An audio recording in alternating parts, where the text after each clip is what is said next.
Hi guys, it's Michelle. So this is about to break straight back into basically where we cut off before. I had stopped the video to go get some medication and I like, anyway, this is a wee part 2 on, in general, it was actually meant to be all about my head tattoo. It's ended up being a wee bit of chat about, it's got the background to why I got tattoos, what they mean to me, what my head tattoo is, what it symbolises. This is part 2 of that. There might be a part 3. I don't know whether to make this a 3-part thing or a 2-part thing.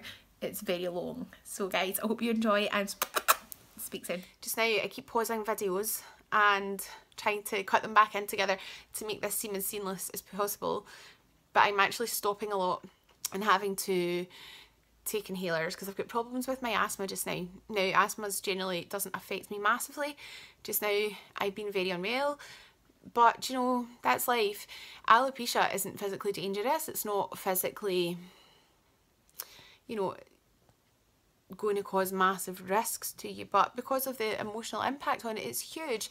So, you know, I had to kind of feel like change the way that I thought about myself, because I think so many times, so many of us, like, we will totally accept people for how they are regardless of how they look or whatever, you know, and it makes no odds, but for some reason we apply a totally different way of thinking to ourselves. We're so harsh on ourselves. We can be overly critical and say analytical. I don't know if analysing, just so much is more critical thinking towards ourselves. You know, we don't apply the same rules to ourselves often as we do to others, and we can be really cruel. And like the things that you think about, I used to go, oh, you're so ugly, Michelle. Not like physically say it out loud, but I'd be like, I'm so ugly, I'm so fat, I'm so this, I'm so that, I don't even have hair now, and I'm this and I'm that, and look at this. And you would never, I would never say that to another person, because I would never think that badly of another person. So what if they're like got problems or an eating disorder and are so ridiculously thin or so ridiculously huge or so ridiculously bald like me? Do you know, because all of it, if it's an extreme, it doesn't matter, because it doesn't change who they are as a person. I'm very much a believer of that. I kind of think, if you have the same faith as me, then that's great. If you don't, then, you know, if I like you regardless. I'm not going to just not talk to you because your belief systems are different, because you make different lifestyle choices from me. I have made crazy choices in my life. I have done things that, you know, I'm disappointed in myself for doing. However, you know, we all walk our own path in life, and I think it's so important to be kind to one another. That's a big thing for me. And I guess basically a lot of my beliefs and stuff, when I lost my hair and started to really think about myself and what was going on, it reinforced a lot of what I do believe. It reinforced a lot of my thinking on what's important in life. And like looking at myself differently, trying to be kinder to my own way of thinking, and to try and respect myself the way that I would respect other people, because I was not good at that. I'm not good at that. I struggle with certain things. I take a lot of photos of different hairwear products I try, hair, wigs that I try, different makeup looks. I've got millions. Most of my photos on my phone, do you know, I've got 29,000 photos I just saw last night on my phone. I would say 95% of them are of my children. I take photos of my kids all the time, and they're like, oh, again, mum, or selfies with them, and my wee boy's like, mummy, I know what you love. You love me so much, mummy, so you do. And I said, yeah, of course I do, Zachariah, I love you so much. And he's like, you love all of us, sure you do, you just love it, sure you love to be a mummy. And I was like, yeah. And he says, I think that's what you wanted when you were growing up. And I'm just like, yeah, you're just, they're, you know, my 4 children are just, they're amazing. Like, yeah, the oldest, Yasmin, she's so beautiful, and she's so like such a good hearted person. She's just, do you know, I just look at her and I think, you're amazing, you're so strong, she's got her head screwed on, and I'm so proud of her. And then my wee boy Joshua, he's 10 and he's amazing as well. He's got the kindest wee boy you could ever meet. I've got Dara, who is so eccentric and wacky, and maybe a wee bit like I keep saying, I don't know where she gets that from, and she's like you, and I think I'm not eccentric and wacky. Maybe I am, but do you know, she's so caring, she's so kind, and my wee youngest, he's so loving and kind and funny, and the 4 of them are so different and they're just amazing, and I think I'm so proud of them. And I don't know how I've even got into talking about my children. I'm still not spoken about this head tattoo really, but yeah, do you know, life is life. We all go through different things. We're all different people.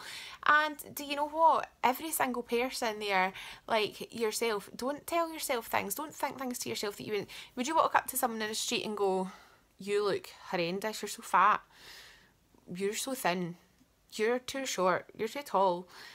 Do you know, would you go up and say these things to somebody? No, you wouldn't. You wouldn't. So don't say it to yourself, because, do you know, it kind of reinforces this negative self-image.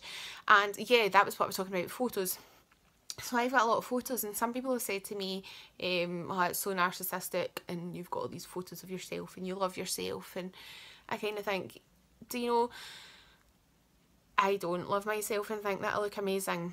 I don't. I really don't. I look at other girls who are bald and have alopecia or have patchy hair loss, and I look at them and I think, wow, you are beautiful. You actually totally are gorgeous with no hair, or with your patchy hair loss. You just, something about it is so beautiful, and it works so well on you. And then I look at myself and I think, why doesn't it work on me?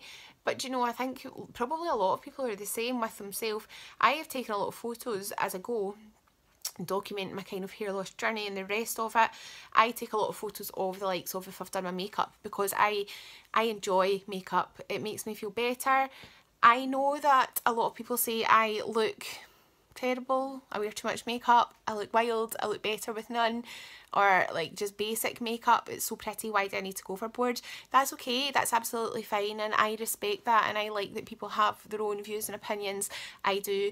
For me, I just do what I feel on the day and what's kind of feels good for me, and I think that's what everybody should do. That's what I love about makeup. It's the fact that you can express yourself. Tattoos, I can express myself. If I don't want to wear any, it's fine. If I do, then that's fine too. If I want to go out looking like an absolute crazy person, that's fine too. Like, if I'm happy, I think the most important thing, if you're good to other people, you're not harming other people, you're respecting them, and therefore, you know, be true to yourself. Don't hurt other people and don't impact negatively on others, because I don't think that's nice. I don't think it's right. I think if we are kind and respectful of others as we go, then do you know what? Let people just be happy. Was my kind of thinking. I am trying to be a better person. I'm aspiring to greater things. I do want to be a better person. I pray a lot. I have my faith. I am trying to work at that and be better, because I fall short. We all fall, well, do you know, anyway, without going into that whole, it's a whole other issue. You know, I just want to be a better person. I have had this kind of spiritual awakening in a way that I think that all my belief system's been reinforced. I've examined my life, I've examined who I am, I've totally tried to have a new thought process. I just want to be a better person, and I kind of, do you know, I could talk for hours on like the actual meaning of the symbolism of the lotus mandala, the different aspects and what different areas of cultures all believe about it and what it can represent in different ways and why that applies to me and why it doesn't and blah blah blah. There's a huge amount of meaning to this. For me, it's very personal. I am happy to always kind of, if people say to me, oh, why did you get that tattoo? What does that mean? Does that mean anything? Who was that for? Generally, I'm quite happy to discuss them, you know, and they do all hold a lot of meaning. Very rarely would I go into great depth with anyone, because I think it is such a personal thing. The head tattoo, aesthetically, a lot of people hate it and think it looks like a spider web and don't like it. Whether you like it or whether you don't like it, I have to say, the intricate detail and design here is just phenomenal. It is good. It is amazing artwork. It is really, really good. The guy, Nico, who did this is such an absolute perfectionist. I've got bits of makeup everywhere so you don't actually see how black it really is. He's such a perfectionist. He honestly, and it was amazing. I slept for the first hour of getting it done. People are like, you slept getting a tattoo on your head? Yep. So I did. Was it sore? People always ask, was it sore? This section here at the front was painful.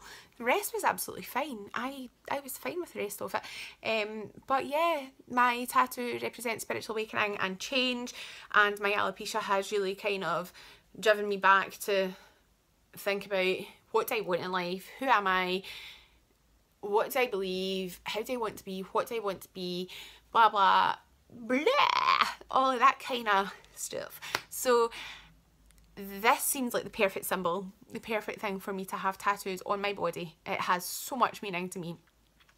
And the fact that the alopecia has driven a lot of this that happens in the way that I am, then I kind of think we're better to have that than on my wee bald head.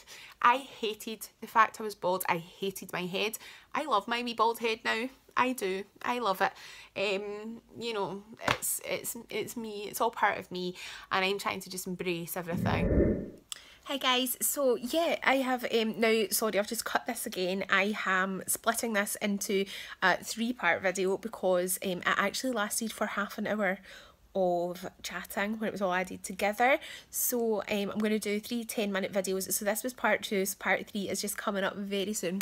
Thanks for watching, and yeah, we'll finish up with more tattoo chat on my head very soon. Thank you.